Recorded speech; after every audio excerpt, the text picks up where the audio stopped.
Hey everybody, this is my Intro to Science lecture, and every year, every semester, this is one of my favorite lectures to give. And so I really enjoy this. I don't know how well the online format's going to do with it, but we'll do my best here. And let's go ahead and start walking through it here. So I kind of want to say, hey, we're going to study chemistry, but let's take a step back for a minute. So what is chemistry really doing? Well, it's making logical conclusions about the world around us.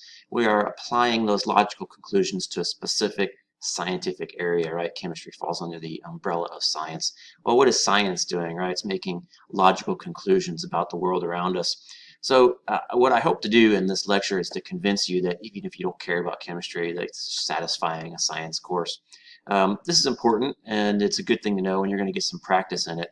And also, what I want to do with this lecture is to kind of hopefully take a less sciencey approach, right? So if you don't care about science, you don't care about math and all that kind of stuff, hopefully this lecture will be still a little bit interesting for you. So let's take just a couple of examples. So the stock market, right? The stock market, this is a guy that does analysis of the stock market, does technical analysis. All right, and he looks at these charts and tries to get understanding of what's going to happen, right? He wants to make predictions because he wants to make money by essentially betting on what's going to happen in the stock market. And that's just making logical conclusions about this thing, the market, right? Science is dealing with nature, and this is logical conclusions about the market. So reading these graphs is a particular type of skill that's going to be important for you. And here's one where, this type of stuff does affect everybody, right? Even if you don't care about science or this, stock market. Mortality development 2020 due to the COVID coronavirus outbreak, right? So this one was just one specific chart. It's showing the difference between hard and easy lockdowns and the mortality rate. And, it's kind of counterintuitive for what you would think. But people do these charts and they expect you're going to have some experience interpreting them and looking at them. So that's one thing that one practice that you'll get in this class. And no matter where you go, I think that's going to be useful for you, right? Even like this, right? Sometimes politicians ask for your vote based on a case that they make, right? Using maybe charts and graphs and such. So I think this is a useful skill for you no matter what you choose to do. So we can just generalize this process as just this buzzword of like critical thinking. Critical thinking, you can find plenty of different breakdowns, but just a guide to good critical thinking. I got this from one of the trainings I saw at Wharton a couple of years back. So we can say, listen to arguments, gather or consider the evidence, use logic and reasoning to come to a conclusion, and then communicate your conclusion. So this would be the basics of critical thinking. And what I want to argue is that if you look at this procedure here, that this is really similar to what you're going to see later in the scientific method. All right, the scientific method is just sort of outlining a process to make good decisions. All right, so I think we can generalize what's going on in science and just say it's really just kind of thinking and interpreting what's going on around us. All right, sorry about that. So I like to stop here, and this is a video. I'm going to keep moving, but you can pause it if you want. If you look at the data, all right, I'm going to give you an example of critical thinking, right? If you look at the data, right, you can find this data. There's a strong correlation between drowning deaths and ice cream consumption. Correlation means when something goes up, something else goes up, right? So when ice cream consumption goes up, drowning deaths go up, or drowning deaths go up, ice cream consumption goes up. Why would these two things be related? So this is something where, like big data is good at finding these correlations, but sometimes it's not necessarily clear what's going on, right? For that, this needs a little bit of thinking, right? A little bit of thought to figure out what the connection here is. And I have never had a class that somebody didn't figure this out. So if you haven't paused it now, I'm going to tell you the answer. Go ahead and pause now. What is the connection between these? It's summertime, okay? In summertime, ice cream consumption goes up because it's hotter. And then, it's tradition, right? People get ice cream there. And then people aren't swimming usually until the summer. So, right, there wasn't a causation in this correlation. And that's one of the things that you learn in a statistics class on the first day, and it's the first thing that people throw out the window usually. But just critical thinking, putting thought into things and figuring out the connection is kind of what we're doing in science. So if you have a correlation, all right, it's good, all right, you've done something. but it doesn't mean causation. What people are usually looking for is causation, right? That allows them to make certain inferences from that. So if you have a correlation between something A and B, then you can generalize and say you have 4 different possibilities. One is that A causes B, another is that B causes A, and third, you could have both A and B a result of C, right, or something else. And then 4, it's just truly a coincidence. So what do you think is going on with our previous statistic there, right? Ice cream and drowning deaths.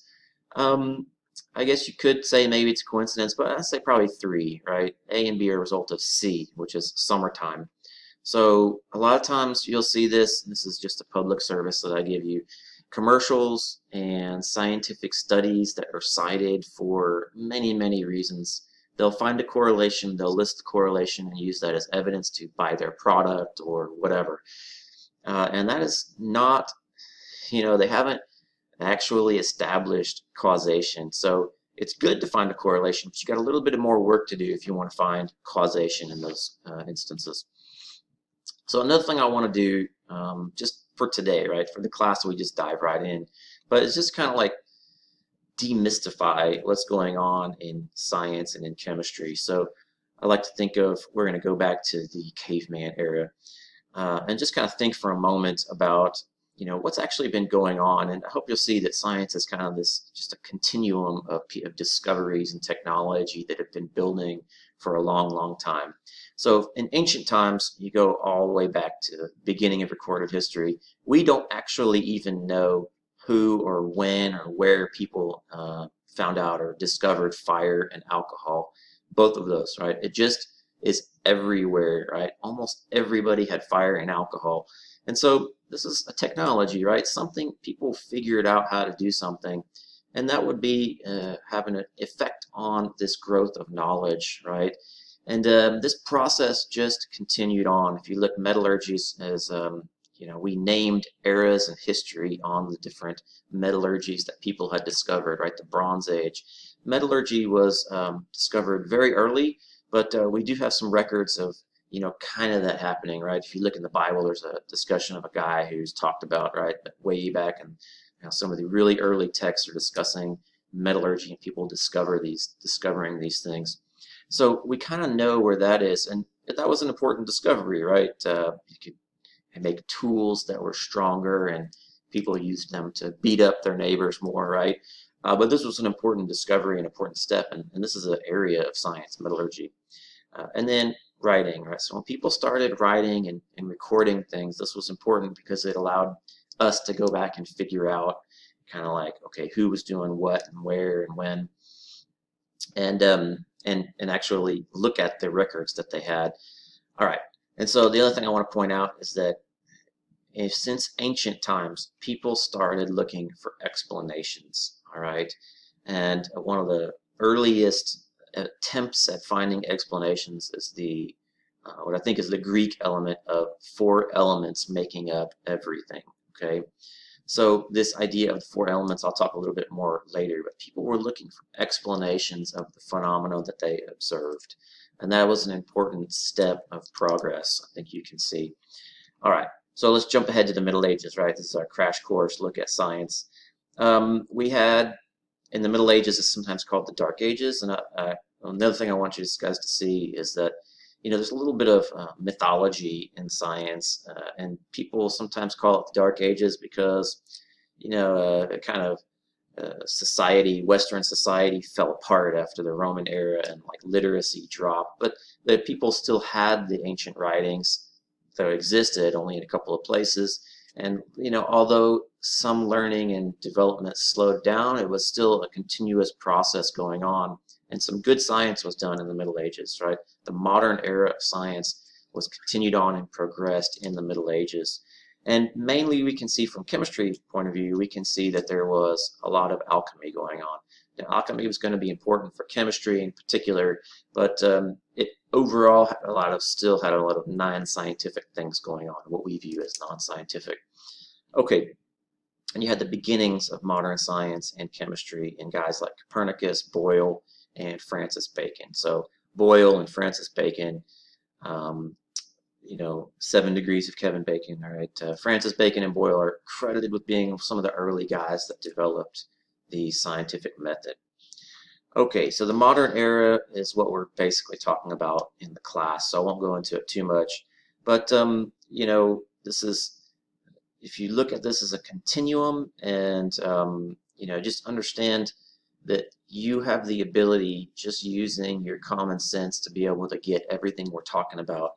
That is something that I want you to get from this lecture and from my class. You have the ability to do this. And I hope that this class will lead you to, take the effort and really the responsibility on yourself to really think about the scientific discoveries that are out there and the conclusions that people come to, and make up your own mind about it. Okay. Okay. Here's actually a picture of, a painting of somebody doing alchemy. And if you look at this instrument right here, right, this he's maybe boiling it. It's capturing something coming off there, right? This looks a little bit like a messy chemistry lab, and indeed, this alchemy would sort of grow into the field of chemistry. Even though people started breaking away from alchemy for a couple of reasons, this is still looked at as the kind of the forefather of the field of chemistry. Many of the techniques formed the basis of modern chemistry, and alchemy was the attempt to transmute base metals like lead into gold. There was also within alchemy a field trying to find the elixir of life, and within alchemy they basically interpreted things in the old form, the old idea that everything was made of just 4 elements. Okay, so they were making discoveries, they were learning things, they had a lot to do to still correctly interpret things, and people would get there with modern atomic theories, kind of the way we take chemistry as starting, modern chemistry as starting as atomic theory.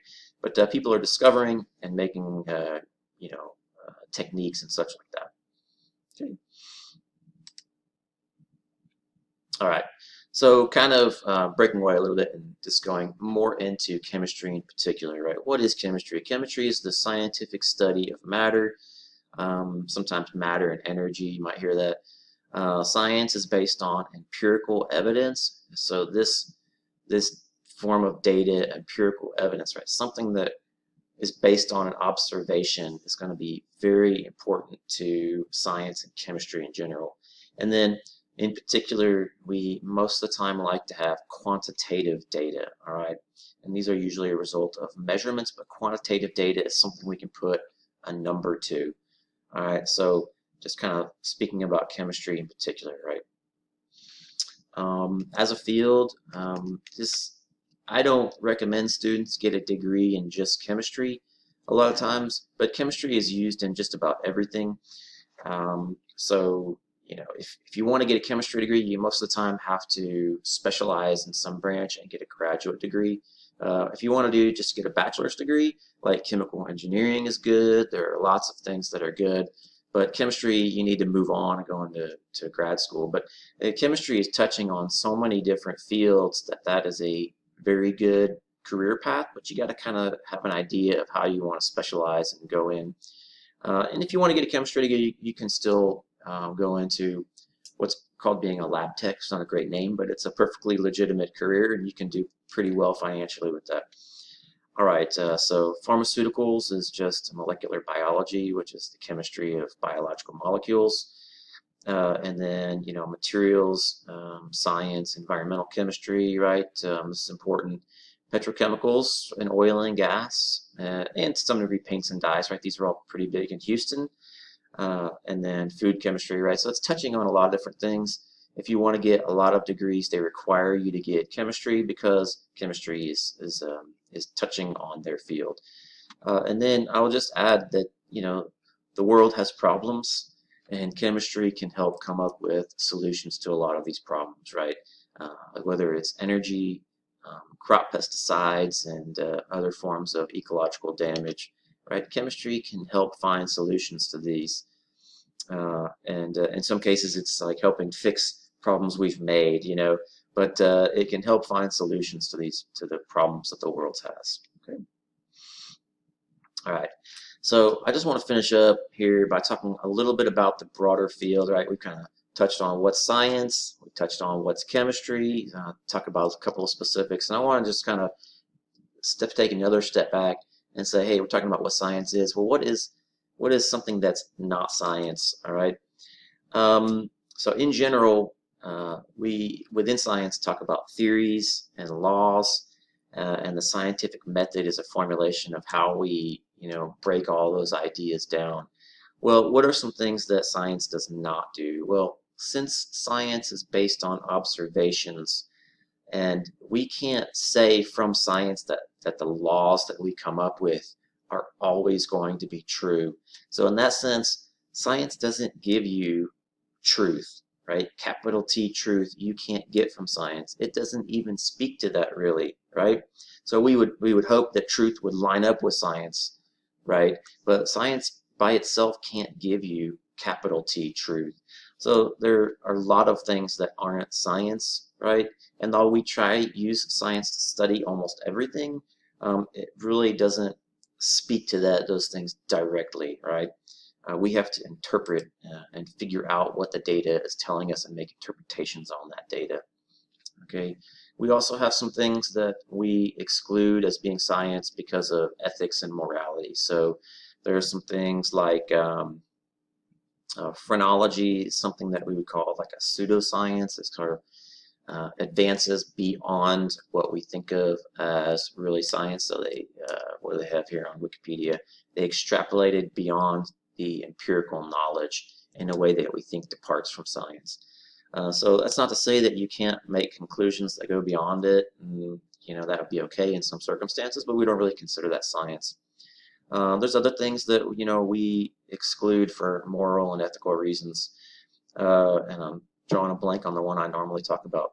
But yeah, we're allowed to use our own ethics to decide what we want to do in science. Okay. All right. Another thing I want to point out is that science does not operate in a vacuum. All right. There's a very well-known psychology study, and this is about just people in general. And they set up this experiment where they would bring in a person, this was the subject, and they would have a bunch of actors in the same room. And they're going to do an easy test, right? They're going to decide which line is the same as the example line. And the actors, right, there were a bunch of actors in the room, and they were informed or instructed to always pick the same wrong answer. And so these subjects are seeing everybody else in the room, right? This is a verbal test. They're seeing everybody else guess incorrectly. And at first, they pick the correct items. But then after some time of seeing everybody else guess, the actors would guess first, they would just go along with the actors 80% of the time or so. You can go look up the results of the study. Right, so people are influenced by what other people are saying. We're going to talk about that a little bit more when we talk about the idea of four elements: earth, air, fire, and water. It's hard to break away, right? There's peer pressure in science. This is still a factor, right? We call this sometimes groupthink, peer pressure. It's still possible in science. You might think of this as what they call gaslighting today, right? This is like purposefully trying to convince somebody, but most of the time it's just like innocent groupthink, right? They're coming to bad conclusions because of a group effect, right?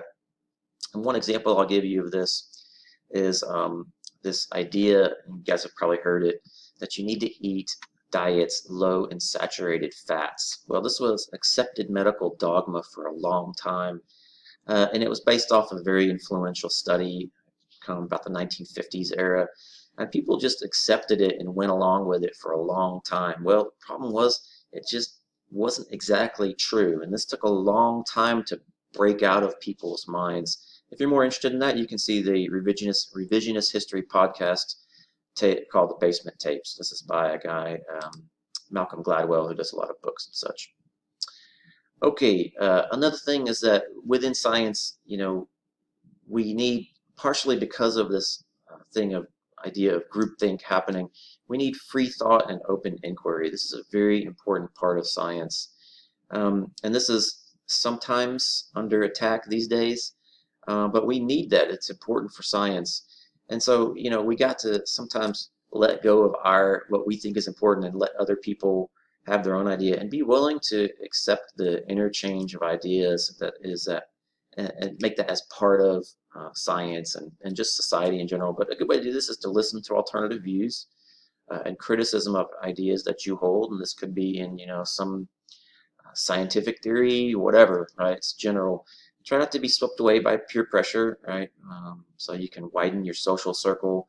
Listen, or you learn to make coherent arguments about the data, right? So I hope to encourage you guys in this class to be able to do this. Think about the data, think about it, and make up your own mind.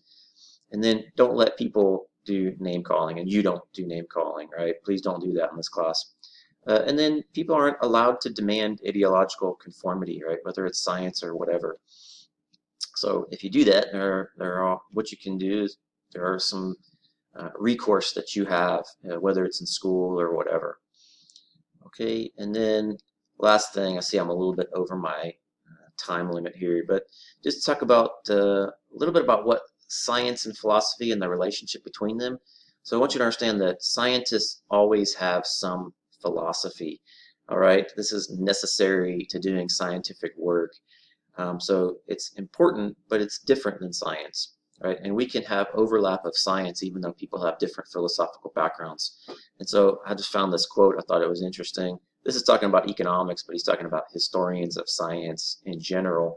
So in the Whig theory, all right, this is something you don't need to know about, but historians of science, they thought that scientific progresses patiently, always getting better. All right, this would be, like an idea that everything's always improving, and this is not science. All right, this is a philosophical thing that people are coming up with, and so he's pointing it out because sometimes, as he says here, things go astray. Right, you can have small local areas that have gotten worse. You could think about this from something like, music. Right, you might think if you are familiar with the song "Video Killed the Radio Star," right? The idea that something was lost in music when they went to videos being the primary format. So music example there, but it can happen in science, and this is a philosophical idea, right? So philosophy is important, right? And everybody has some sort of philosophy, but science is a little bit different, and it's kind of based on the philosophy, but we have to watch out between the differences between philosophical position and science. Okay, so that is it, and next time we'll go on and talk about the kind of intro to the scientific method. Okay, all right, I hope y'all enjoyed it. Try to make it it's a little bit more user-friendly if I do it face-to-face and can see people's reactions and such, but I hope you enjoyed that, and have a great rest of your day.